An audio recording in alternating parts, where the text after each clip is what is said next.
alamin. Wassalatu wassalamu ala asyrafil anbiya'i wal mursalin. Amma ba'du. Gimana kabarnya semuanya anak? Alhamdulillah.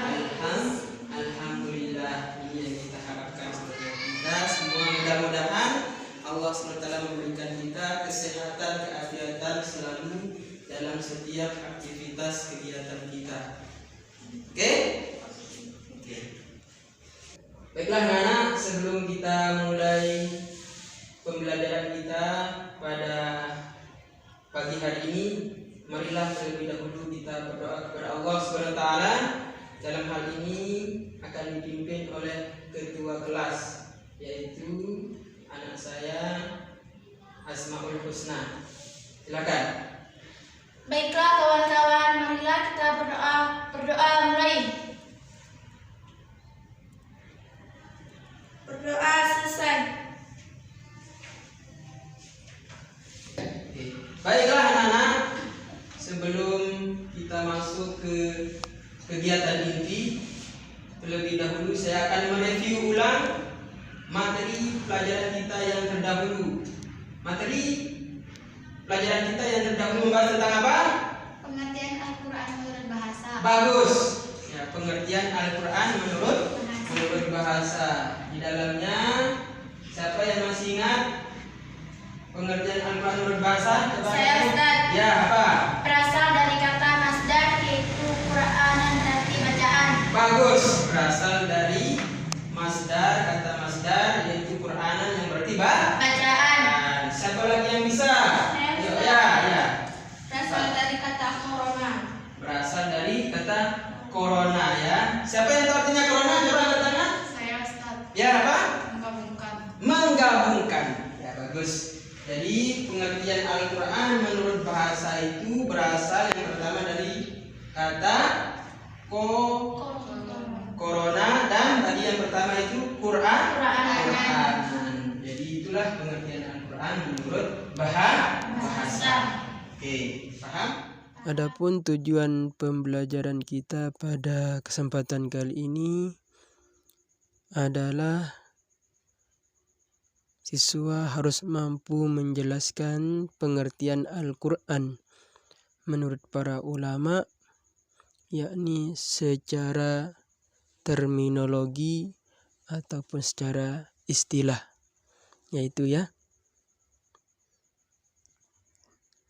Selanjutnya kita masuk ke kegiatan inti pembelajaran kita, yaitu siapa yang tahu? Itu membahas tentang pengertian Al-Quran. Kemarin pengertian Al-Quran menurut bahasa. Sekarang kita lanjutkan pengertian Al-Quran menurut istilah. Kira-kira siapa yang tahu apa itu Quran? Coba. Oh ya, coba anakku. Apa itu? Ya, betul. Al-Quran adalah firman Allah. Bagus. Kemudian siapa lagi yang bisa? Coba angkat tangan. Oh ya, apa? Al-Quran adalah firman Allah yang diturunkan kepada Nabi Muhammad. Betul sekali. Kemudian siapa lagi yang bisa? Coba. Oh ya, coba. Melalui perantaraan malaikat Jibril. Betul semuanya ya. Alhamdulillah 1, 2, 3 ya. Betul. Jadi saya sebutkan pengertian Al-Quran menurut bahasa itu adalah pertama tadi firman Allah, yang kedua firman Allah yang diturunkan kepada Nabi Muhammad SAW. Harus baca selawat. Kemudian yang ketiga tadi apa? Melalui perantaraan malaikat Jibril. Firman Allah yang diturunkan kepada Nabi Muhammad melalui perantaraan malaikat Jibril. Kemudian selanjutnya bernilai ibadah apabila kita membacanya. Kemudian dia itu terpelihara kemurniannya dengan cara dihafal oleh orang-orang di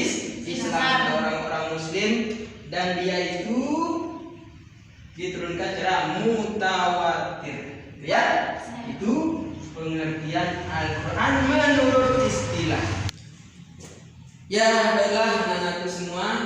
Jadi untuk menambah pemahaman kita tentang pengertian Al-Quran menurut istilah, marilah kita saksikan dulu video berikut ini yang ada di laptop untuk menambah pemahaman kita tentang pengertian Al-Quran menurut istilah dari masing-masing pendapat ulama. Ada 3 pendapat ulama di sini ya, yang akan kita tonton di sini.